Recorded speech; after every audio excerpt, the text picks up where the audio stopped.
on se retrouve ensemble pour commencer la petite saison d'interview que je vous ai prévue. Et mon premier invité que je vais interviewer, c'est notre Fredo national.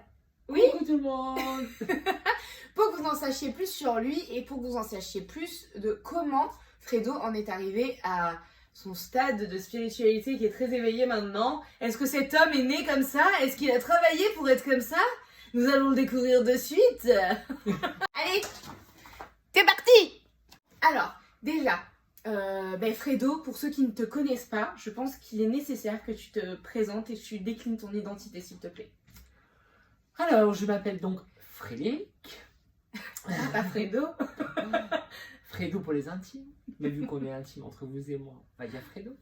J'ai donc 35 ans, très bientôt 36 ans. Le temps passe vite. Et je possède donc une librairie ésotérique sur Fréjus et également disponible en ligne. Qui s'appelle Les Jardins de Centauri. C'est bizarre parce qu'on l'a jamais cité ce nom sur Effectivement. Instagram. Les Jardins de Centauri, personne ne connaît. Dans le monde donc de l'ésotérisme depuis 10 ans. 10 ans. 10 longues années. 10 longues années. Et nous, ce qui nous intéresse le plus dans ce genre d'interview, c'est de savoir comment tu en es arrivé à te découvrir spirituellement. Comment tu as fait pour savoir que c'était ta route? Est-ce que tu as eu des signes dans ta vie qui t'ont... Qu'est-ce que tu faisais avant? C'était quoi ton premier travail? Explique-nous chronologiquement ce qui s'est passé dans ta vie. Alors, mon travail d'avant n'était absolument pas en rapport avec l'ésotérisme parce que j'étais donc contrôleur financier. Pardon, ça me fait rire, mais j'ai du mal à l'imaginer comme ça. Mais oui, j'étais derrière un bureau avec mes calculettes et mes chiffres. Donc plutôt que de quelque chose très terre-à-terre, très scientifique. Tout à fait. Voilà, donc je travaillais dans des gros commerces et j'étais donc contrôleur financier. Donc tout ce qui était comptabilité. J'ai toujours eu beaucoup de ressentis et j'étais très hypersensible donc étant petit. Et donc il y a 10 ans, j'ai rencontré ma moitié qui lui donc est médium. Qui est Arnaud, pour les gens qui ne l'ont pas vu. Pour ceux qui le connaissent, Arnaud. Ceux qui le connaissent, Arnaud. Et donc, mon cher et tendre possédait un cabinet de voyance. Un jour, bon, l'histoire est très longue, mais un jour, mon mari a décidé de couper son chemin médiumnique, si je puis dire, mais sachant que j'avais quand même beaucoup de ressentis et j'étais vraiment donc dans l'hypersensibilité. T'as des petites anecdotes à nous raconter? Avant de rencontrer ton mari, comment tu as pu savoir que t'avais des ressentis? Est-ce que ça s'est prouvé? Est-ce que tu as eu des petites histoires qui font que... J'ai pas forcément trop de souvenirs étant petit, parce que... bon, après, c'est ma mère qui me racontait. Hein. Mais tu avais quel âge quand tu as rencontré ton mari? Il y a 10 ans, j'étais encore dans la vingtaine. Donc, il s'est certainement passé des choses entre ton adolescence et tes 25 ans. Oui, alors j'avais quand même, dans l'adolescence, je savais très bien quand il y a, quand j'avais ce truc, quand je savais que quelque chose allait se faire, allait pas se faire, ou je savais déjà. Donc des fois, je disais à des copains ou à des copines, oh mais de toute façon ils te trompent, bah c'était toujours vrai. Ça va pas durer. Mais ça sortait vraiment instinctivement. Fredo, c'était trésor de cœur. Genre les gens ils venaient le voir, ils te défonçaient la journée, laisse tomber. Oui, j'étais ado. Et donc quand j'ai rencontré mon mari, des fois quand il me parlait d'un truc ou quoi, je lui sortais, mais alors instinctivement, non, de toute façon ça va se passer comme ça, ou ça je le sens pas. Et c'était toujours comme ça. Et donc il y a 10 ans, je me suis retrouvée face à ma médiumnité dans un tram en plein Nice et où j'ai dû carrément sortir parce que c'était relativement très violent. Alors non pas en image, mais en sensation de médiumnité. Ce qui a fait cette chose-là, comme tu nous l'as expliqué tout à l'heure, c'est le fait que ton mari, bon maintenant mari, mais à l'époque vous n'étiez pas encore mariés, que ton mari ait voulu couper son canal médiumnique.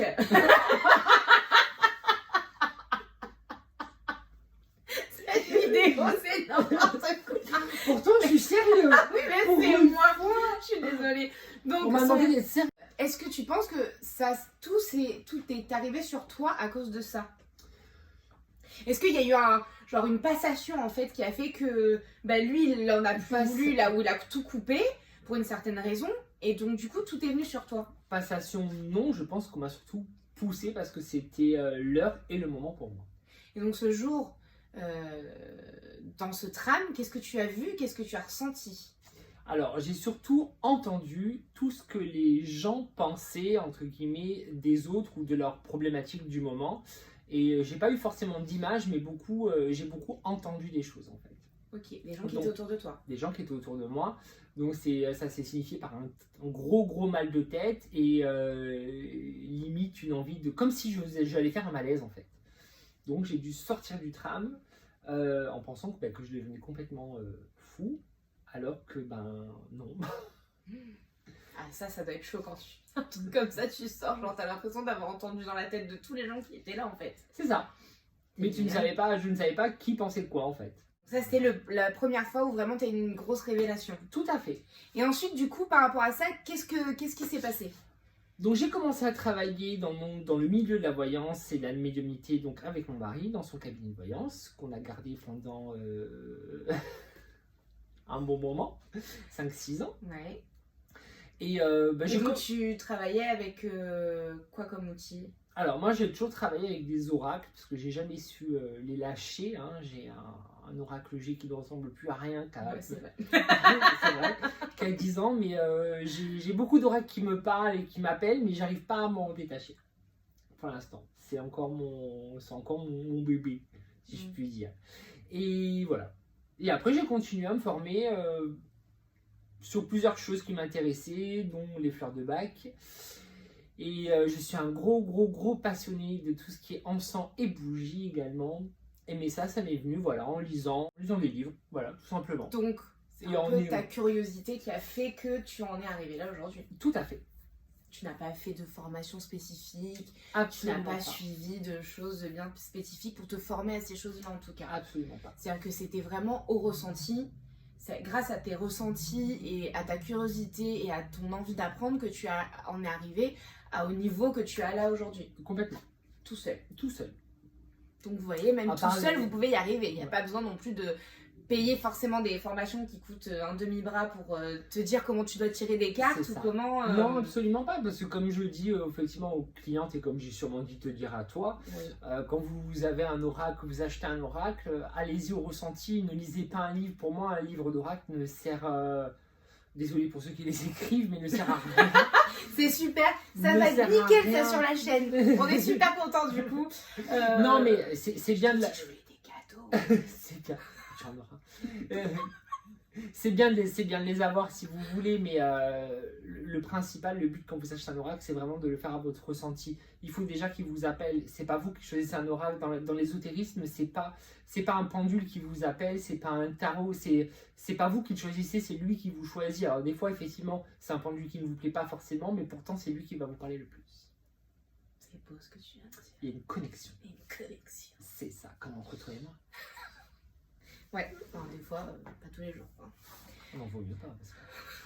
Alors maintenant que tu as ta boutique ésotérique, que tu es installée, que tu es engagée, etc., est-ce que tu t'es ouvert à d'autres choses? Est-ce qu'il y a des nouveautés chez toi qui se sont concrétisées? Ça fait de nombreuses années que je suis appelée par le chamanisme. Ah. Voilà. Je ne savais pas pourquoi, je ne savais pas comment, je n'avais pas forcément le temps non plus de m'y atteler, mais voilà, je sais que j'ai été appelée par ça. Et lors du portail du mois d'août, le 8-8? Oui, c'est ça. Là, c'était une évidence, il fallait que je passe ce cap-là, il fallait que j'y aille, il fallait que j'aille voir ce qui se passait là-dedans. J'ai fait ce qu'on appelle une lecture d'âme, Annales Akashiques, qui nous permet de voir ce que nous étions dans le passé, tous les liens karmiques que nous avions besoin de couper, enfin bref, voilà. Et du coup, tu l'as fait avec qui? Je l'ai fait avec Caroline Annie, que je recommande, qui est une très belle personne. Je vous marquerai son Instagram juste en bas, juste là, du coup, voilà. Ici, là, comme ça, je le marquerai. Comme ça, vous pourrez aller voir, et si vous avez des questions, si vous voulez la contacter, parce que Fredo vous a donné envie, vous pouvez la contacter. C'est une personne qui m'a vraiment permis d'évoluer là-dedans, et surtout de me confirmer ce que j'étais réellement, et les signes que j'avais. Et du coup, qu'est-ce qu'elle t'a confirmé? Quelque part, elle vous confirme réellement ce que vous savez déjà ou dans la voie dans laquelle vous voulez vous engager. Donc effectivement, oui, j'ai donc été bien chamane étant dans mes vies antérieures, et même des blocages que moi j'avais personnellement par rapport à beaucoup de choses, ben, cela m'a permis effectivement de comprendre pourquoi, d'où ça venait, de couper des liens que je n'avais plus besoin maintenant pour pouvoir moi avancer personnellement et dans mon côté spirituel. Et donc voilà, c'est pour ça que j'ai entamé une initiation donc au chamanisme. Donc là, c'est ta première formation en gros que tu fais quand même, parce que jusque-là, tu as été vraiment au ressenti et tu t'es initié tout seul. Et là, par contre, tu es allé faire des petits stages pour essayer de comprendre comment ça fonctionnait. Tout à fait. Et en fait, c'est quelque part une évidence, quoi. C'est un peu comme les bougies ou les encens. Je sais instinctivement. J'ai pas besoin de... Alors oui, bien évidemment, je lis beaucoup de livres ou de documents sur les bougies, sur les encens, sur pas mal de choses. Mais c'est quand c'est votre voix, c'est une évidence en fait. Vous n'avez pas forcément besoin de savoir ou de vous former. Alors oui, on a besoin toujours d'une base de formation, bien évidemment, en lisant des livres ou en allant dans des formations. Mais quand c'est une évidence, c'est une évidence. Ça vient tout seul en fait. Et toi, t'es allé où du coup? Parce que je sais que t'as fait 3 week-ends. Oui, j'ai fait 3 week-ends. 3 week-ends. Et c'était où? À l'orgue. Alors, avec Corinne Mystérie, que je recommande beaucoup, qui est une très très belle personne, qui fait des initiations, des cercles de tambour, tout ça, et qui est vraiment formidable et qui m'a vraiment ouvert à ça. Maintenant, montre-nous. Parce que c'est juste trop top, et quand il fait des petits ateliers, souvent il en joue, et il a eu son tambour chamanique, son petit bébé. Et avec ça, il peut vous faire partir très très très loin, notre petit Fredo, puisque maintenant il devient vraiment très fort en tant que chaman. Et il arrive à faire sortir pas mal d'émotions. Donc souvent, il nous fait des petits ateliers ou des petites sessions le soir pendant la pleine lune. Je fais des petits rituels parce que j'aime bien la lune. J'aime bien les lunes. Donc souvent, on fait des rituels. Ah, c'est vrai, Fredo. Et il joue du tambour. Je me suis laissée emporter, excusez-moi. Il nous fait du tambour et ça complète bien ton petit attirail là. Hein. Bah oui, ça mal, hein. J'ai mal. Oh putain, il y a le gourdin et tout. Enfin, le gourdin, je sais pas comment ça s'appelle. Un maillet. Le gourdin, ça veut rien dire. C'est pas mal. Et tu pourrais m'accompagner. Je pourrais faire chanteuse chamanique. Ouais. Tape un peu. J'espère que ça vous a plu d'en savoir plus sur lui, surtout. Savoir de quoi il est parti et jusqu'où il est arrivé. Puisque ces petites interviews qui vont arriver, ça sert aussi à... J'avais envie que vous sachiez comment chaque personne en est arrivée là où il est. Et surtout qu'on peut partir de rien et arriver très haut si on est assez ouvert. Et la spiritualité, c'est pas ouvert que à ceux qui pensent qu'ils ont un don ou à ceux qui ont un don. C'est ouvert à tout le monde.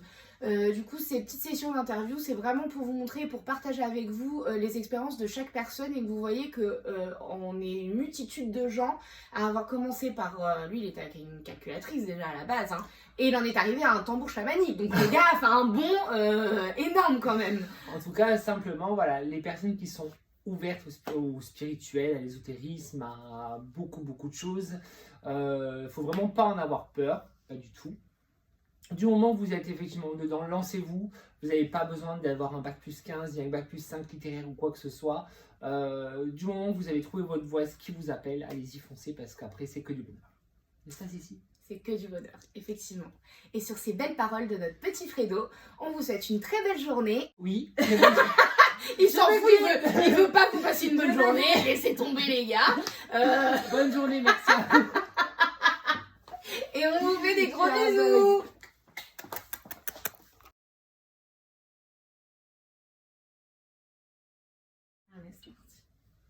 Toi, la présentatrice, hein, de 7 à 8, c'est pas moi.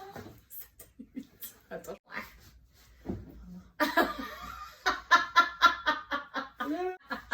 Je sais pas quoi faire, je parle de toi, les coiffeurs. J'ai fait le brochet, le pompon et tout, hein, attends. Tu vas voir qu'au rendu, je vais pas te trop dans le... J'étais sérieux là quand même, t'as vu? Sérieusement, c'est ça vos vidéos? Comment ça, c'est ça nos vidéos? Mais parce que vous arrêtez pas de déconner en fait. Ouais, mais les gens ils adorent. D'accord.